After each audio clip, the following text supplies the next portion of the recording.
Señor, él esté siempre confiando en ti y poniendo su mirada en ti, porque pues tú eres el único que puede ayudarnos y que tienes todo el poder y toda la autoridad.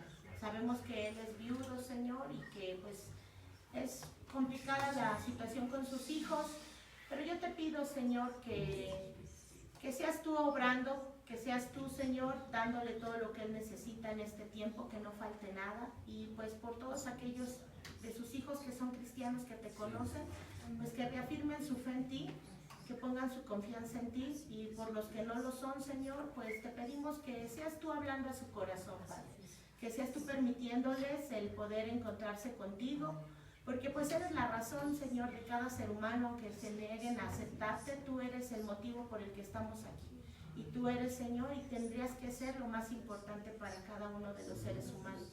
Te rogamos, Señor, que tú obres en esta familia, porque sabemos que los planes que tú tienes son de bien y no de mal, Señor, para alcanzar el propósito que cada uno de nosotros tenemos de acuerdo a tu voluntad, Señor. Yo te pido por esta familia, por este varón, Señor, para que seas tú, Señor, obrando y dando fruto al 100%, en el nombre de Cristo Jesús. De igual manera, levantamos la vida de Verónica Rodríguez, que tiene esta enfermedad también, Señor, la cual después se va a someter a estas quimioterapias. Yo te pido, Padre, no sé si ella te conoce, pero si no es así, que seas tú hablándole a su vida, Señor. Que seas tú presentándote, que seas tú mostrándole que pues tú tienes todo el poder para sanarla, pero que también eres soberano para cumplir todo aquello que tú tienes ya en mente, Señor, en la vida de esta mujer. Señor, te pido que tiene hijos, Señor, por su esposo, su familia, no sabemos, pero tú sí la conoces perfectamente y sabes de qué tiene necesidad. Pues nosotros rogamos por sanidad, pero sabemos que en tu soberanía, pues que se cumpla tu voluntad. Amén. Amén. Pues vamos a continuar con el estudio de Mateo, del libro de Mateo, capítulo 14. ¿Sí? Nos quedamos en el versículo, habíamos llegado hasta el versículo 21, exactamente, vamos a continuar, 22. ¿Sí? Se han hecho algunas, ocasionalmente hacemos algún paréntesis y dejamos de estudiar la palabra, verso a verso, pero yo creo que estamos, no creo, sino que estamos en las manos de Dios, y Él es el que pone en cada uno de nosotros lo que debemos estudiar y lo que necesitamos, porque definitivamente siempre Él sabe, conoce nuestras necesidades más allá de lo que nosotros podamos decirle o podamos entender, y conoce también cuáles son la solución a nuestros problemas más allá de lo que se nos pueda ocurrir. Él es más grande que cualquiera de nuestros problemas. Amén. Amén. Bueno, si ya están ahí, vamos a empezar. Antes vamos a orar, pero nos quedamos en el Mateo capítulo 14 y vamos a iniciar con el versículo 22. Pero antes vamos a poner este tiempo, vamos a leer. Déjenme ordenar mi cabeza. Vamos a poner este tiempo en las manos de Dios, por favor. Amén. ¿Sí? Amén. Amén. A veces son tantas cosas que trae a uno la cabeza, pero si gusta inclinar su rostro, por favor. Padre celestial, en esta mañana, Señor, seguimos delante de tu presencia, Señor, y no nos queremos apartar, Padre, sino que, bendito Dios, queremos estar atentos, Señor, a todo lo que tú tienes, Señor. Gracias por la oración inicial, Señor. Gracias porque tuvimos un tiempo de alabanza, Señor, de adoración, Señor, que solo tú eres digno de recibirla, Señor. Pero ahora, Señor, te pedimos que estés con nosotros, Señor. Ven, Espíritu Santo, siéntate aquí con nosotros, siéntate cerca de cada uno de nosotros, Señor, y háblanos. Habla a nuestras vidas, a nuestra mente, a nuestro corazón, Señor. Habla a cada uno de los que aquí estamos, Señor. Quita de nosotros toda distracción, Señor. Quita de nosotros todo malestar, Señor. Quita de nosotros, por favor, toda angustia, toda vida, y a cada uno de nosotros. Amén. Amén. Sí, ¿qué dice el versículo 22? Por favor, si alguien lo quiere leer.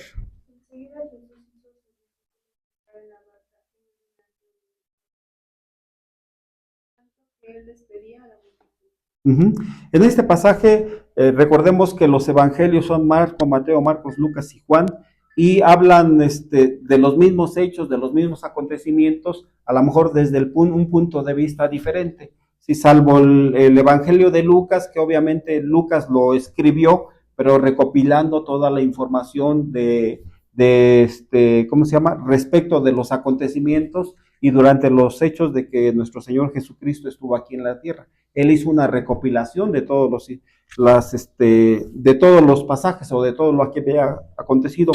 Este pasaje de que nos habla de que Jesús anduvo sobre el mar, en el capítulo, más bien en el Evangelio de Lucas no aparece. Aparece en el Evangelio de Mateo, de Marcos y de Juan. No aparece en el Evangelio de Lucas. Y en algunas cosas el acontecimiento es el mismo, pero por ejemplo el libro de Marcos no nos menciona tan a detalle la situación de Pedro. Ahorita lo vamos a ver, ¿sí? Más sin embargo, en el Evangelio de Juan nos dice que Jesús se apartó a los discípulos porque después de haber hecho el milagro de los 5,000, de haber alimentado a los 5,000, ya toda la gente lo quería poner como un líder, como un líder político, no precisamente como un líder religioso, ni precisamente entendiendo cuál era la situación real a lo que él venía. Y él vino a salvar a su pueblo, pero a salvarlo de una manera espiritual, no a salvarlo. Recordemos, como ya lo hemos estudiado, el pueblo judío estaba bajo la opresión del Imperio Romano, y no nada más el pueblo judío, sino Roma era el Imperio Romano era el que tenía más fuerza sobre en esa época sobre el territorio, ahora sí que sobre todo los territorios. Había conquistado muchos países, muchos territorios y a muchos pueblos. Entonces eso ya lo sabemos. Más sin embargo, el pueblo de Israel promete en el libro de Isaías que iba a venir un libertador para el pueblo de Israel, para todos los que ya conocían de la historia. Entonces, al ver que Jesucristo estaba haciendo muchos milagros o empezó a hacer milagros en su ministerio, pues ellos creyeron, él vino a liberarnos, pero no a una libertad física, no a una libertad política, sino a una libertad espiritual, y a cumplir principalmente lo que Dios quería para su pueblo, porque esa es una cosa de lo que ellos pensaban y lo que él venía a hacer, pero en sí el pensamiento de Dios siempre va a ser salvar a su pueblo, salvar ya lo estudiamos en el libro de Apocalipsis, hasta el último momento él va a estar esforzándose por salvar a su pueblo, para que no mueran. Amén. Entonces, en este versículo nos dice que se mandó a los discípulos a la barca, los despidió, y él despidió a la multitud para que no siguieran amotinados y quisieran verlo como un líder político, como les estaba yo diciendo. Amén. Si alguien quiere, vamos a leer del 23 al 27, por favor, una persona cada quien, y de ahí los vamos a ir estudiando. Amén. Despedida la multitud, subió al monte a orar aparte. Cuando llegó la noche, estaba ahí. 24, ¿quién lo quiere leer? Ya la barca estaba en medio del mar, azotada por las olas, porque el viento era contrario. 25. En la madrugada Jesús se acercó a ellos caminando sobre el mar. 26, por favor. Y los discípulos, viéndole andar sobre el mar, se turbaron, diciendo: un fantasma, y dieron voces de miedo. Y el 27, por favor. Pero enseguida Jesús les habló diciendo: tened ánimo, yo soy, no temáis. Ahí vemos un acontecimiento muy particular, muy singular, ¿sí? Ya Jesucristo había orado, subió al monte a orar, ya los discípulos estaban en el mar precisamente, como dice, como a muchos estadios, estaba en medio del mar, cuando empezó una tempestad sobre el mar, ¿sí? ¿Cuántos han visto, parece que han visto un huracán? O sea, ¿cuántos han estado en medio de un huracán?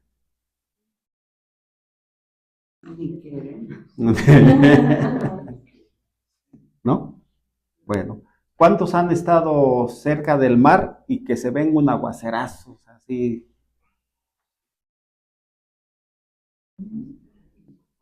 Si alguien le ha dado, le ha permitido Dios estar. Entonces sí, ¿y qué se siente? Impotencia. Sí, de que agua Donde sea. por donde sea y estando en la tierra. Sí, desde ahora sí que desde la tierra vemos y qué aguaceros. Yo sí he tenido oportunidad de estar, ¿no? Uno si se siente el mar cómo se estremece, cómo se mueve, y luego la lluvia y se ve uno aguacero, agua por arriba y agua por abajo y agua por todos lados, ¿no? Imagínense entonces qué es lo que estaban sintiendo los discípulos. Temor, sí, temor, porque pues es una situación muy difícil, ¿no? Es una situación muy difícil, sí, muy difícil de vivir, o sea, es una vivencia muy, muy difícil, ¿no? Estaban en medio del mar y empezaron las olas y a mover la barca. De por sí, cuando se sube a un barquito y aunque no esté el mar acelerado, ¿cómo se siente? Los que son de emociones fuertes, pues no sienten nada, ¿no? Pero uno que a veces se marea uno, entonces, pero imagínense, ¿no? Y ahora atacado precisamente por por la tempestad, porque era una tempestad. Entonces, imagínense cómo se sentían nada los discípulos. ¿Qué sintieron? Sintieron miedo, sintieron temor. Entonces, imagínense. Y después de eso, el Señor ven en medio de la tempestad, ven que se acerca el Señor Jesucristo caminando sobre el agua. Dice uno, o sea, que pues no espectáculo, ¿no? Sino que panorama, qué acontecimiento tan grande, qué impacto, ¿no? De que cómo el Señor Jesucristo viene, ahora sí que viene caminando sobre el mar. Y el versículo 26 nos dice, y los discípulos viendo andar sobre el mar, se turbaron diciendo, un fantasma, y dieron voces de miedo. Pues sí, es que en medio de la tormenta, en medio de todo esa situación, pues si ves a alguien que va caminando sobre el mar, en medio de la tempestad, y no sé, o sea, quisiera yo imaginar, a lo mejor el Señor Jesucristo venía así como que atajándose, pues cuando vienes, o sea, está la lluvia, ¿qué hacemos? Pues por lo regular nos cubrimos, ¿no? Procuramos cubrirnos, sí, de la lluvia. Ahora imagínense un aguacero fuerte. Yo no me alcanzo a imaginar cómo venía el Señor Jesucristo, si venía con toda su paz, con toda su calma, con todo su poder, o no sé, suelta uno la imaginación, a lo mejor traía un tipo de sombrillita, ¿no? Y a él no le llegaba el agua, no sé, ¿no? Es algo que nos hace pensar qué es la situación, ¿no? ¿Sí? En el libro pero enseguida Jesús les habló diciendo, tened ánimo, yo soy, no temáis. ¿Amén? Amén. Si vemos ese mismo pasaje en el libro de Marcos, que ahí habla de otra situación, Marcos 6, del 45 al 46, vamos allá, por favor. Es el mismo acontecimiento. Sí, Marcos 6, del 45 en adelante. Mateo, Marcos.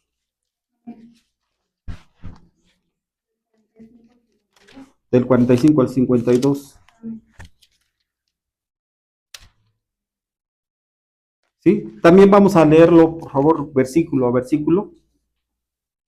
¿Quién lo quiere empezar a leer? Ajá.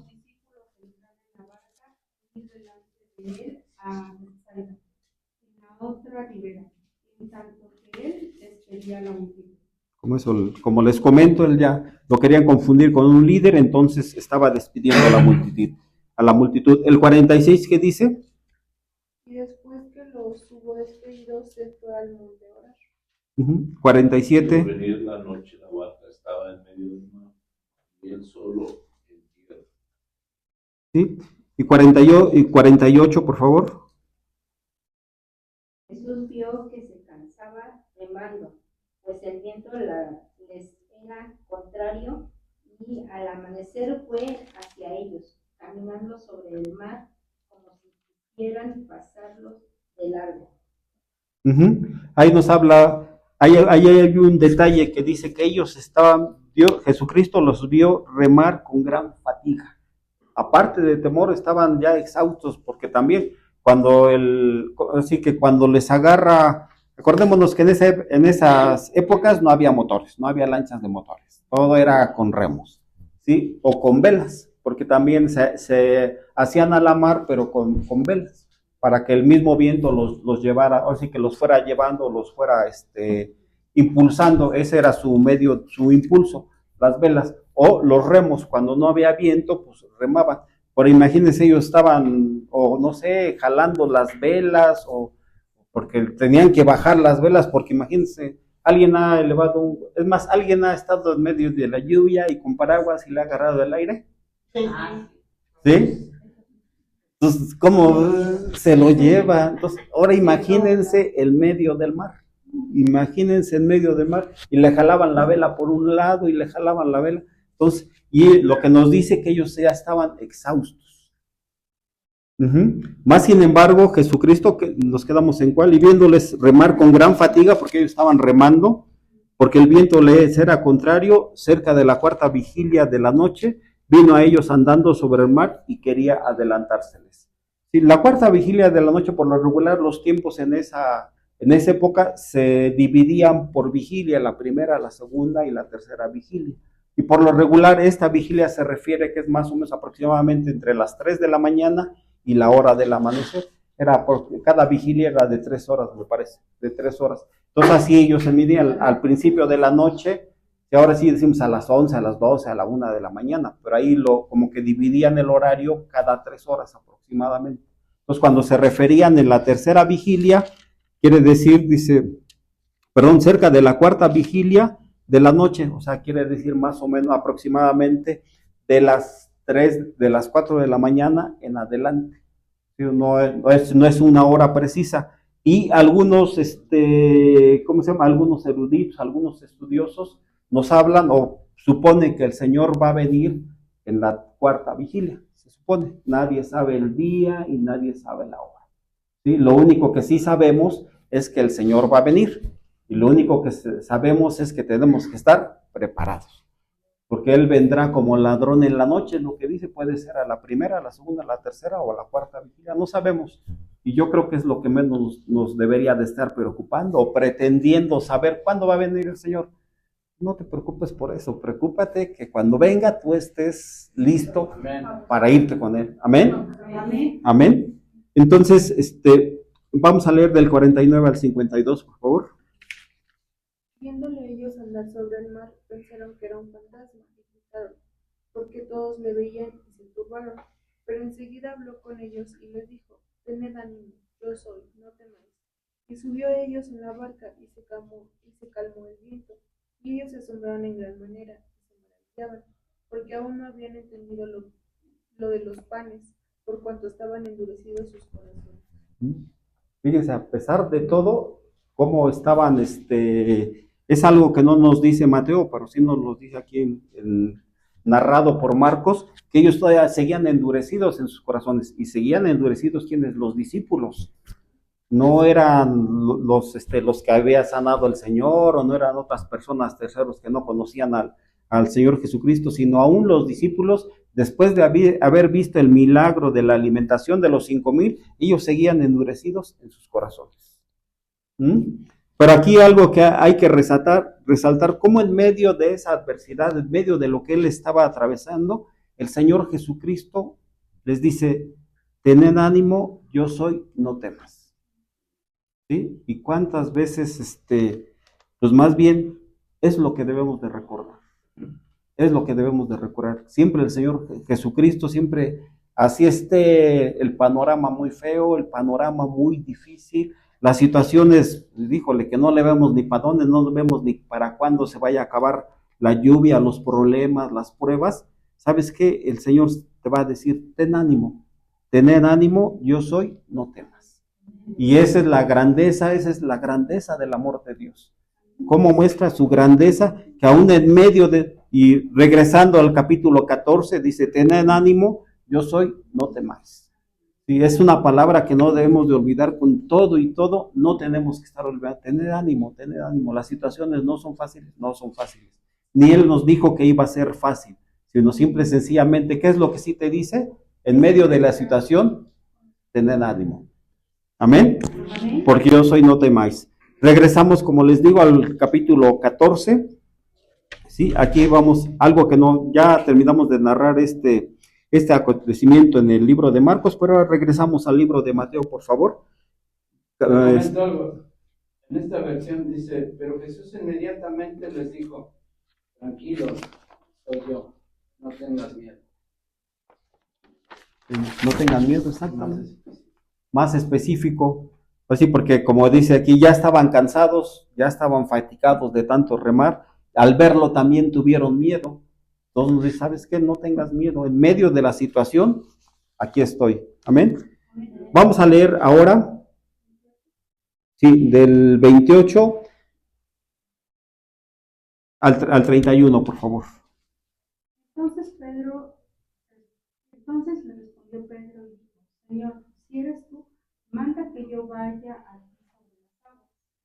Y él dijo, ven. Y descendió Pedro de la barca, andaba sobre las aguas para ir a Jesús.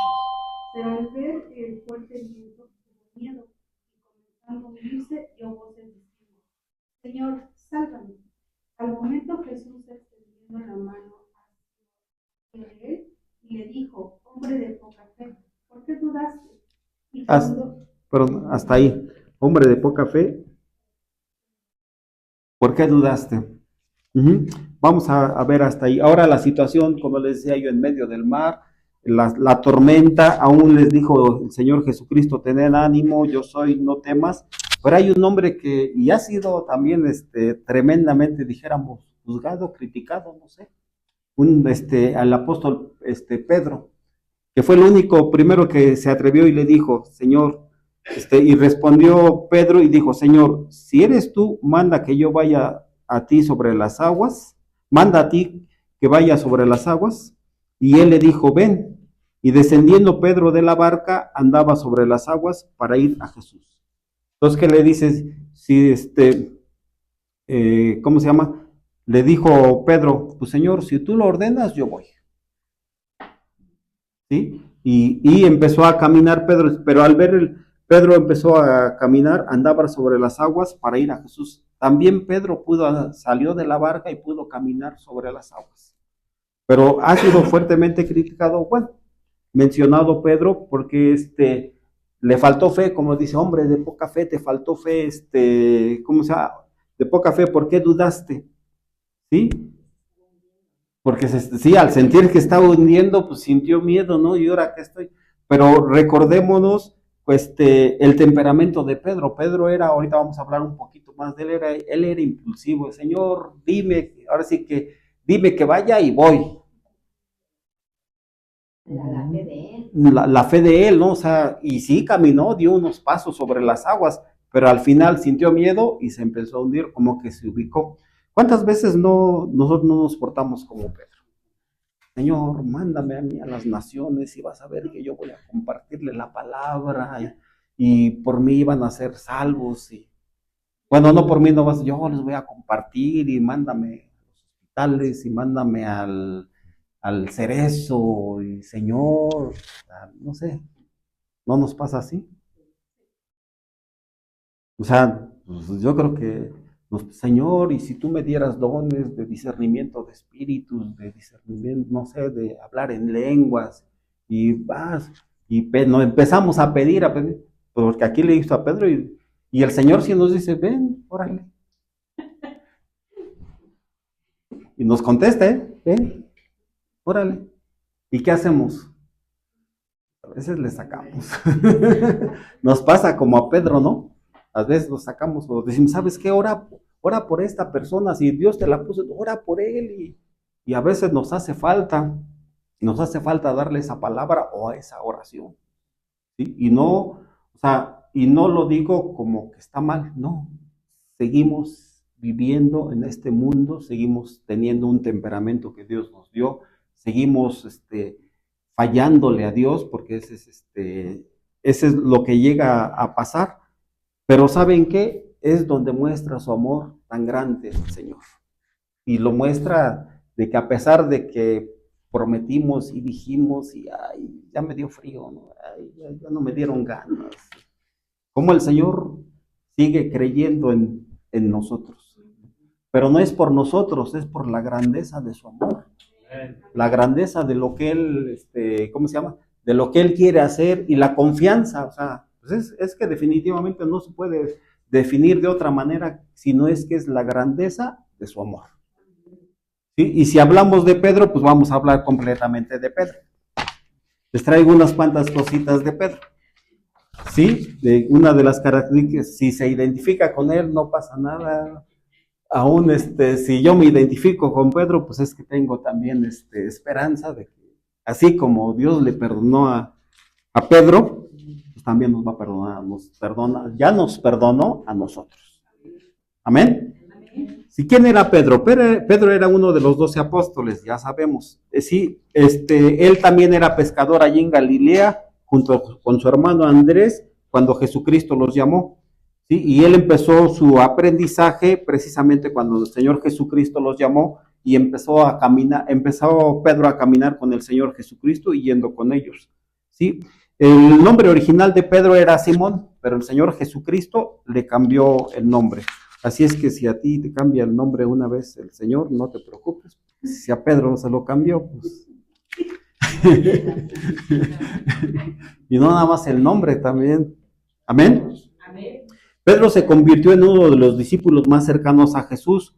Junto con Juan, acompañó a Jesús en todas las situaciones más importantes que vemos en los evangelios. Fue testigo de grandes milagros y vivió junto a Jesús 3 años que le cambiaron para siempre. Pedro era un hombre impulsivo, actuaba y hablaba sin pensar, como los niños, ¿no? Pero así era su temperamento, era su temperamento. Yo no voy a hablar de temperamentos, sí, pero sí él era su, yo, ¿quién quiere ir allá? Yo, ¿quién quiere ir para acá? Yo. No. Por esta razón a veces se metía en líos, pero en algunas ocasiones mostró tener una gran fe, como cuando se atrevió a caminar sobre el agua, confiando en que Jesús lo mantendría a salvo. Aun cuando el Señor Jesucristo le dijo, hombre de poca fe, pero sí tuvo fe, que no fue muy grande, que no fue mucho, pero sí tuvo, pero fue poquita. Pues, pero la tuvo, porque sí la tuvo. Imagínense, con esa poquita fe que él tuvo, pudo caminar sobre las aguas. Y no sobre el albergue. Una de ellas, Jesús habló con Pedro, le hizo 3 preguntas, y luego de cada pregunta le dio una encomienda: apacienta mis corderos, cuida de mis ovejas y apacienta mis ovejas. De esa forma tan amorosa, Jesús restauró a Pedro, haciéndole saber perdonado y apto para cumplir su ministerio. Y el Señor no se enojó, sino que le dije, Pedro, ¿me amas? Sí. Recordemos ese pasaje ya al final de los evangelios, donde dice, Pedro, ¿me amas? Sí, apacienta mis corderos. Y le vuelve a preguntar, Pedro, ¿me amas? Sí, cuida a mis ovejas. Y por 3ª vez le pregunta, Pedro, ¿me amas? Y le dice, sí, apacienta mis ovejas. Ya no se atrevió a decir, pues no, si tú lo sabes, Señor, que te amo, ¿no? ¿Amén? Amén. Sí, ese era Pedrito. Y por último, nada, vamos a leer esta parte, dice, la llenura del Espíritu Santo. En el día de Pentecostés, ese viene en el libro de Hechos, en el día de Pentecostés, luego de la resurrección de Jesús, Pedro se encontró junto con los demás discípulos y otros creyentes en Jesús en una casa. Ese día todos fueron llenos del Espíritu Santo y comenzaron a hablar en diferentes lenguas. Había una gran multitud alrededor de la casa, muchas personas habían venido de muchos lugares a celebrar Pentecostés. Gracias al don de lenguas, muchos lograron entender el mensaje del Evangelio. Pedro se puso en pie y explicó lo que sucedía. Les predicó sobre Jesús y los llamó al arrepentimiento. Los que recibieron su mensaje fueron bautizados y aquel día se unieron a la iglesia unas 3,000 personas. Ese era el Pedro que el Señor estaba viendo. Por eso le perdonaba, por eso lo animaba, por eso le decía, Pedro, apacienta mis corderos. Pedro, ¿me amas? Sí, porque solamente Dios, el Padre, sabía lo que iba a hacer ese día de Pentecostés. Exacto. Sí, porque es precisamente, si le pusiéramos un título a esta predicación, sería la muestra del gran amor de Dios por nosotros, o hacia nosotros.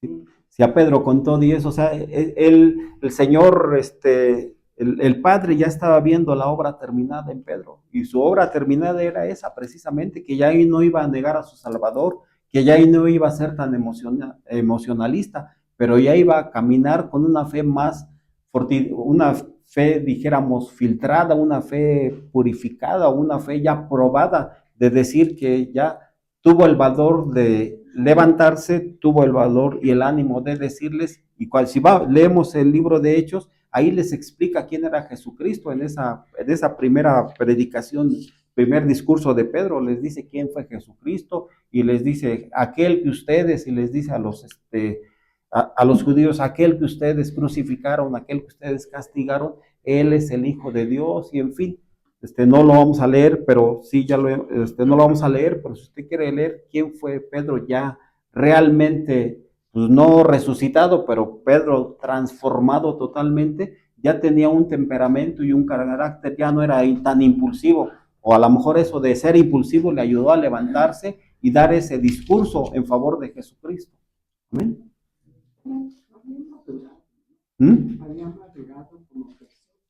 Había madurado como persona, pero también había ya entendido el propósito de Dios, ¿sí? Y que como, pues imagínense pensar, o sea, no sé, pone uno en los zapatitos de Pedro y dice, pongo a pensar cómo después de negarlo, porque lo negó, o sea, Señor, tuve miedo, o sea, en ese entonces, pues él tuvo miedo porque si al decir, bueno, cuando lo negó, que él conocía a Jesucristo, pues también lo iban a matar. O sea, y fue por otra cosa, pues por miedo, o sea, no podemos decir de otra manera, ¿no? Más sin embargo, ya empezó a caminar más con Jesucristo. Imagínense enfrentar cara a cara después de haberlo negado y que de repente, después de que Cristo ya había resucitado, se lo vuelve a encontrar frente a frente y acordarse, Pedro, que te negué, Señor.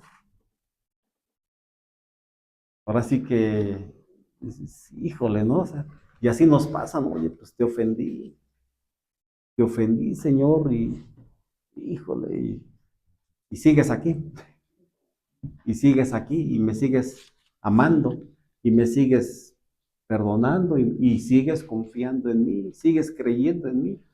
Entonces, el hecho de, ¿cómo se llama? Dios tiene un proceso, o sea, un plan para cada uno de nosotros. Amén. Dios tiene. De hecho, más adelante todo se llama así un pequeño resbalón en donde Pablo lo ubicó. Tuvo una discusión en Hechos, nos dice que tuvo una discusión no tan sencilla, no tan ligera, o sea, no tan blandita con Pablo. Y Pablo era también de un carácter fuerte, un carácter y un temperamento muy distinto al de Pedro, pero también lo ubicaba, y él, ahora sí que a Pablo lo escogió el Señor Jesucristo, no igual que a los discípulos, pero también lo escogió el Señor Jesucristo, también lo seleccionó al apóstol Pablo. Es que Pedro era sanguíneo, y son muy emocionalistas. Primero se van por la emoción y luego por la razón. Y Pablo era colérico, era una persona muy firme, fuerte. Si esto tiene que ser verde, tiene que ser verde. Y si yo voy con él, o sea, qué bueno que tocó el tema. Los sanguíneos son así, el temperamento sanguíneo son esos de que les gusta la pachanga y jajaja, y yo voy, y yo organizo, y yo te digo, y si lo llevamos al ámbito cristiano, felicidades, mi hermano, Dios te bendiga y que te vaya bien, así muy para orar, sentida, brinca, baila. Exactamente, no, exactamente. Entonces su temperamento, así lo hizo Dios ya. Ahora sí que, y en cambio Pablo, no, o sea, así como derechito. Pero todo eso estaba en el plan de Dios. Amén. Todo estaba en el plan de Dios, todo, o sea, no, o sea, para nosotros nos sorprende cuando no lo conocemos o cuando no lo sabemos, pero cuando empezamos a discernirlo o empezamos a desmenuzarlo, por así decirlo, analizando paso a paso, pues vemos que todo eso estaba en el plan de Dios. Si vemos todos estos acontecimientos donde intervino Pedro y el Señor no lo desechó, no lo desechó. Ya él sabía que lo iba a pasar, híjole, ya. Por eso yo le digo, pues estar en los zapatitos de Pedro, pues también no era fácil, ¿no? Pero sí, como dice, ya sabía, y Dios lo conocía, ¿no? Es más, desde el momento que dijo, parece que cuando el Señor Jesucristo los llama y les dice, vengan a mí que yo los haré pescadores de hombre, pues desde ahí ellos no sabían ni siquiera qué onda, qué intentaba decir nosotros, porque ya vemos la película, o sea, todos aquellos que ya leímos todo el Nuevo Testamento, cuando menos, pues ya tenemos la película, ya nos la pasaron completa. Pero imagínense él que iba pasando acontecimiento por acontecimiento, y su temperamento, bueno, pues si así lo hizo Dios, pues así lo hizo Dios. Y así le sirvió a Dios, pues así le sirvió a Dios. Pero ¿saben qué? Nosotros también. Si así te hizo Dios, pues adelante. No, aquí hemos platicado, hemos compartido que pues, tenemos que vivir los hermanos juntos en armonía, cada uno con sus fortalezas y con sus debilidades. El caso de Pablo, cuando tuvieron esa discusión con Pedro, pues Pablo lo empezó a ubicar y se enojaron y, en fin, no tengo la cita bien en el libro de Hechos, porque ahí lo narra, que hasta se separaron un poquito, pero sí. Pero no era Pedro, era Pablo y Bernabé, pero de todos modos el principio es el mismo, Pero ¿no? también con Pedro También, tuvo esa diferencia. También con Pedro tuvo una diferencia. Porque cuando llegaron, él comía con los gentiles y después ya se hizo a un lado, disimuladamente los hizo a un lado, y Pablo le dijo que no, que eso no era correcto, que su actitud tenía que ser siempre la misma. Y esa era una de las Era una de las características también de Pedro, que hacía a un lado a los gentiles. Todavía también en el libro de Hechos, cuando lo mandan en el libro de Hechos, como tuvo ahora sí que un encuentro, una visión, y que le bajaron un manto precisamente en el libro de Hechos. Entonces, ¿sabes qué? Si te ordenamos comer, debes de comer. Inmundo. Él lo llamaba inmundo porque no se quería. A lo que yo ya he santificado. Y él fue la llave para que los gentiles entraran al reino de Dios. Con todo y que era sanguíneo, con todo y que era sanguíneo y con todo lo que había regado. Ahora sí que, como dice un predicador, dice, nos hizo el favor y el pueblo que no era pueblo, lo hizo pueblo. Ahí estamos nosotros, ahí entramos nosotros.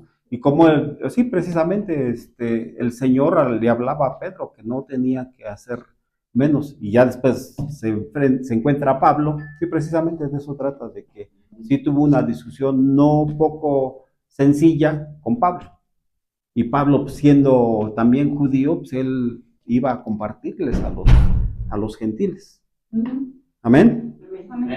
Entonces, regresando a nuestro pasaje, ¿sí? Al 31, como dice, al momento Jesús extendió la mano, asió de él y le dijo, hombre de poca fe, ¿por qué dudaste? Aquí lo que, el versículo 32, por favor. Cuando ellos subieron en la barca. Amén. Entonces, después de todo esto ya se calmó el viento, o sea, como cada pasaje por lo regular siempre, aún para ellos, siempre tiene una enseñanza y una prueba. Y todos los que hemos pasado por la escuela siempre nos enseñan y luego nos hacen examen. Aún en los cursos bíblicos que tomamos siempre leemos, aprendemos, estudiamos, pero siempre hay un examen, siempre hay una prueba. Yo creo que esta también fue una prueba para Pedro. Ahora sí que después de que ellos presenciaron la alimentación de los 5,000, que ellos participaron en la alimentación de los 5,000, pues es también probada su fe. Es probada su fe con este pasaje, que cuando él anduvo sobre las aguas. Y el 33, ¿qué nos dice? Entonces los que estaban en la barca vinieron y le adoraron, diciendo, verdaderamente Ya no les quedó duda, ¿verdad? De ver cómo estaban las cosas, ya no les quedó duda de que era el Hijo de Dios. Amén. Y ahora vamos a leer, para concluir, vamos a leer del versículo 34 al 36. ¿Alguien lo quiere leer? Cruzaron el lago y finalmente llegaron hasta Genesaret. Cuando la gente allí reconoció a Jesús, mandaron a decir a toda la religión que Jesús había venido. Empezaron a traerle todos los enfermos. Le rogaban que los dejara tocar, aunque fuera al borde de su manto. Los que tocaban su manto quedaban sanos. Ujú.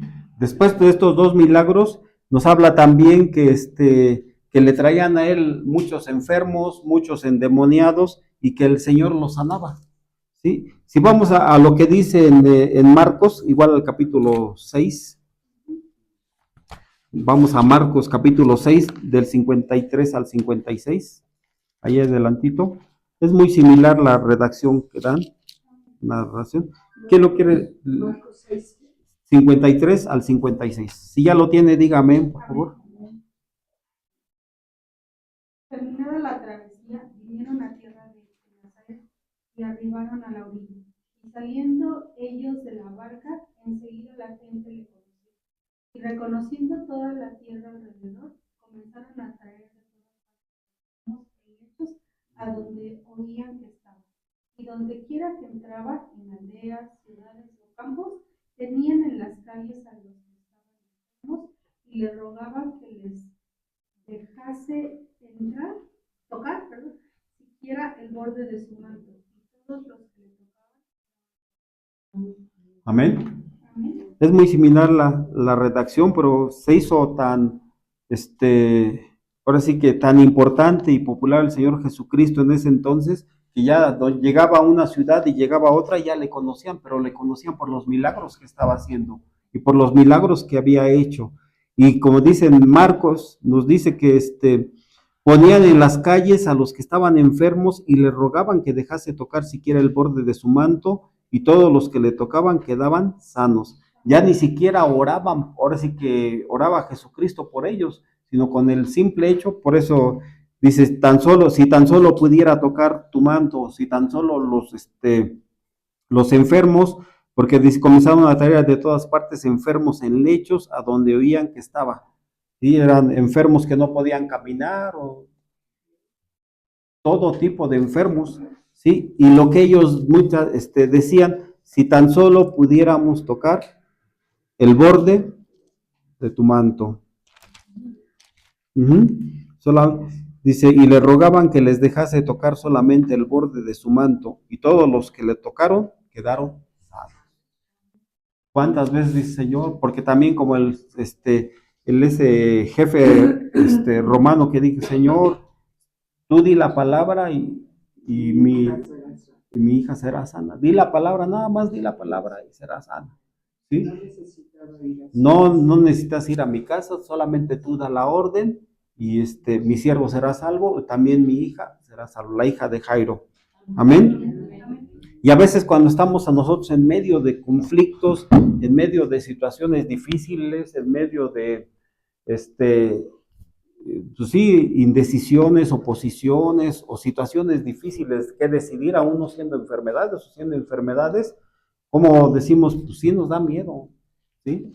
Y quisiéramos tener tan solo nada más poquita de esa fe que tuvo Pedro, nada más poquita, para poder atravesar. ¿Sabes qué, Señor? Si yo tengo que atravesar esto, pues aunque sea nada más esa poquita de fe, para que pueda yo seguir adelante. Y si el Señor dice, hombre de poca fe, ¿por qué dudaste? Pues perdóname, Señor, pero tenemos que seguir. Amén. Amén. Y algunas veces también les decimos, Señor, si tan solo pudiera tocar el borde de tu mano. Si tan solo pudiéramos tocar el borde de tu mano. Imagínense que pasara el Señor Jesucristo, ¿qué le diría? ¿Qué le dirían? Le dirían, Señor, si tú dices que vaya, voy. O le dirían, Señor, si tan solo pudiera tocar el borde de tu mano. Dejamos esa pregunta. Samuel, ¿quieres pasar, por favor? Vamos a levantar. Seguir orando. Nuestra hermana también está. Vicky, ¿te gusta levantar su mano? Sabemos que ellos están pasando y todos pasamos por situaciones difíciles, pero saben que como iglesia